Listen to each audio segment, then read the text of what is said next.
After all these expeditions, I wanted to spice life up a little bit. So I decided to take up the sport of base jumping. Now, this had been on my fringe for a little while. I had army buddies right into this world, and I wanted to see what it was all about. So I called my army buddy. He took me under his wing. First, you start skydiving. Once you got very good at skydiving, you can then take up the sport of base. Base stands for buildings, antenna, span, and earth. So span is your bridges and earth. And the goal in base is to try and jump all of those objects. So he first took me to a place in Idaho called Perrin Falls. It's this huge bridge over a massive canyon where you learn. So learning on a bridge is the safest way. Safest. Because there's nothing to hit. So with base, when you jump, your parachute must open straight. If your body moves, if the wind kicks up a bit, if any little thing is wrong, it will open at all random angles. And if it opens at a 180-degree angle straight back and you're jumping a cliff, it could be all over. So you learn on a bridge until you get all of your skills nice and tight. Then we go and start jumping cliffs in a place called Moab, which is in Utah. Then we go to Thailand and start jumping cliffs over there. We then got to jump buildings over there as well. And only recently I jumped the last object, an antenna, in location, I better not say. It's still frowned upon in Australia, just so you know. But I did manage to jump all four of those objects. My most memorable jump by far is my wedding day. So my wife and I got married in a hot air balloon 5,000 feet above the Nevada desert, just outside of Vegas. We had a great day. We got a preacher that looked like Elvis. We said our vows high up, then we climbed up on top of the basket and jumped out. So we literally took the plunge on this day, and it was amazing. And this sport, it's the most incredible, exciting, euphoric, unbelievable thing you could ever experience. But I do not recommend it to anybody. It is so dangerous.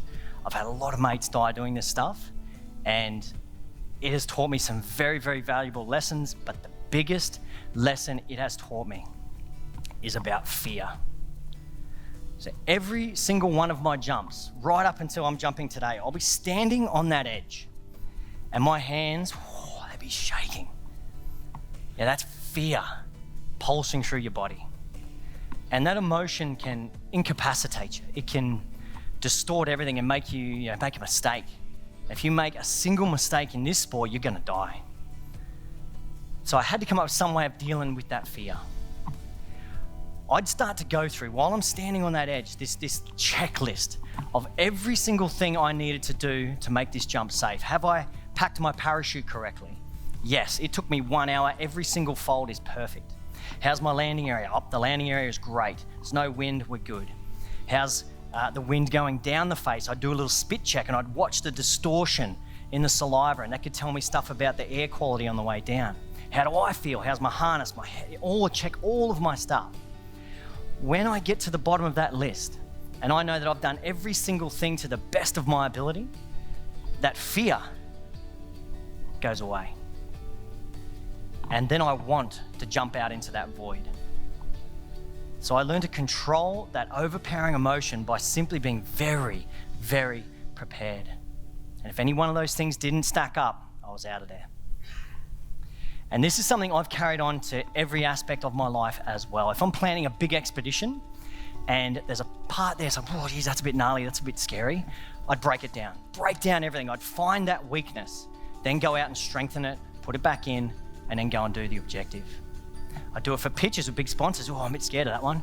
Why? Break it apart. What am I weak at? What don't I know about that company? Or what am I a bit weak at in that? Strengthen it and go and do it. So this is a very valuable lesson. But this adventure life, I don't know where it's going. I've got some big projects coming up.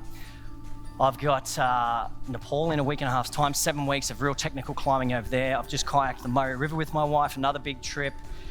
I've done some pretty crazy stuff. And I'm searching for that experience that pushes me so close to death that I live 1,000 lifetimes in that moment. And I've found it a couple of times in the last 8 years, and I'm going to keep searching for it. These 4 lessons: confronting death, know that it is real. Go home tonight and ask yourself that question: what if I die in 5 years' time? Write down that stuff. It doesn't mean you've got to give up on your current lives and run off into the bush and wear a hair shirt. It just means you can start splicing some of that stuff into your current lives for health and happiness. When life gets tough, and in our world, it is always going to get tough, hills and valleys, be grateful for that suffering because it can be an absolute privilege. Communicate with everybody about everything. It will change your lives, I promise. And control your fears by being very, very prepared. And remember, you only got one life and one chance. So get out there and make the most of it. Thank you very much.